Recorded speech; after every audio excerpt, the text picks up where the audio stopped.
Before I get started, I'd just like to thank the Friends of Euclid Creek for showing up tonight. I know I'm supposed to address you all, but I wish you were here for Cutter's Creek. This question is for anyone up there who has the guts to answer it. If it doesn't get answered, I understand. But the taxpayers in South Euclid are on the hook for about $20 million for 10 acres, about 10 acres at Cedar Center. Some guy down the street buys 60-some acres for $1.8 million. Now, I don't know if these projects are going to have a benefit to South Euclid or not. I have my questions about that. But just the cost difference, does that, anyone find that alarming or can explain that to me? That's my question. I mean, look at the acreage, look at the money. I will just say, I don't know what the Oakwood Council, whatever their council chose to sell it for. The Oakwood Council? Yes, Oakwood. Oh, okay. I don't know. We don't have any say in their Okay. property. It's private property. We don't have any ownership of it. Yeah. But our GFS site sold for $2.3 million for just a small footprint out there. So I don't know. We have our formula and they have theirs. So that's all I can tell you, Joe, is I sold GFS for 2.3 and they sold that for 1 point something. So you have to ask them personally. I don't know. Well, maybe he just got just an unbelievable deal and he paid fair market value. All right. Okay, well, thank you.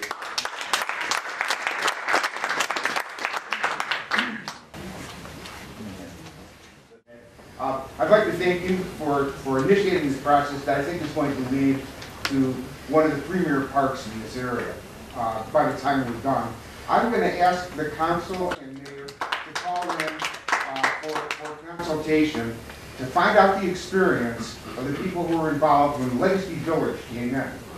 Okay? I particularly am asking you to call in Ginny Benny, who was a former state rep in this area and knows something about that, because when Legacy Village was promised, okay, and before that very expensive and elaborate campaign to bring it in, it was supposed to bring in money for the city, and it did not. Okay? And I would like you guys to hear from the people as to what happened, because it did not bring in, you know, what was the last thing we need in this area is more shopping. Okay? Like, you know, if you would like to teach your children to be good consumers, you can take them to Legacy, you can take them to Cedar Center, you can take them, you know, there's a lot of places where you can teach their values, but the values that can be taught over in Oakwood are unique. Other cities and counties in this state have such as Columbus, have their own metropolitans that have a budget to acquire properties such as this. Lake County has a budget to acquire sites such as this. Cuyahoga County doesn't have a stated budget to acquire properties like this. There is something not working in our metro park. In Parma, there's a wonderful park that was put together by citizens such as these, okay? Because metro parks wouldn't step up to the plate. And they went out and raised the money and they created a beautiful park, okay? This park, the possibility of Oakwood becoming a park, and something, there's a clubhouse there that could be a clubhouse for kids after school. There are facilities that, you know, that could be converted. There are tremendous possibilities there. Don't close the door on it until you find out what has happened in some of these other developments. 20 and 30 years from now, Jane, we're going to have, you know, another, like the Richmond Mall. Okay? We're going to have another Richmond Mall here, and we're going to have another developer coming through saying, hey, we can create on this next area of open land, you know, why don't we reuse what we have? Let's make Cedar Center a very attractive place for people to shop again. Okay? And let's make Oakwood a nice place where I can walk my dogs. I'm close to the area. I would really like to, but don't go forward. When you hear the experience of some of these other communities where the siren song of development, where we're gonna have all these great shops where we can teach consumers, you know, and the money doesn't arrive. Thank you. I've been in South Euclid for 18 years. And in the past 5 years, I would say almost every other house on my street is empty. It's been empty a long time.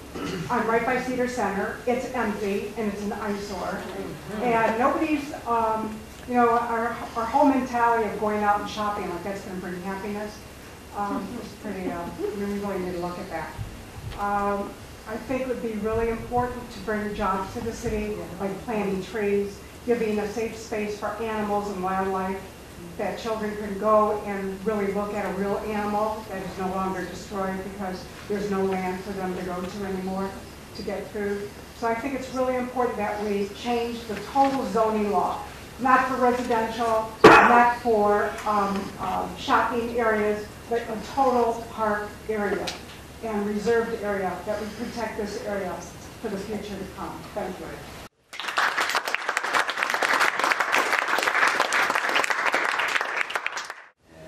Past 8 years, I've frequently stood in front of this council and taken very unpopular positions, either against things the council has done or against things that other people have proposed.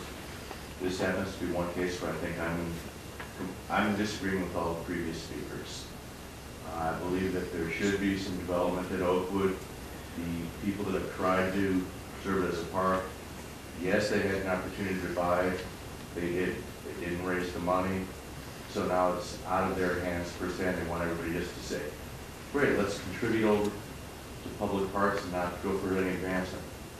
I think there should probably, when you do the rezoning, there should probably be considerable effort given towards some green space in the park, but I believe that additional jobs, additional income to the city would be a benefit of allowing development to go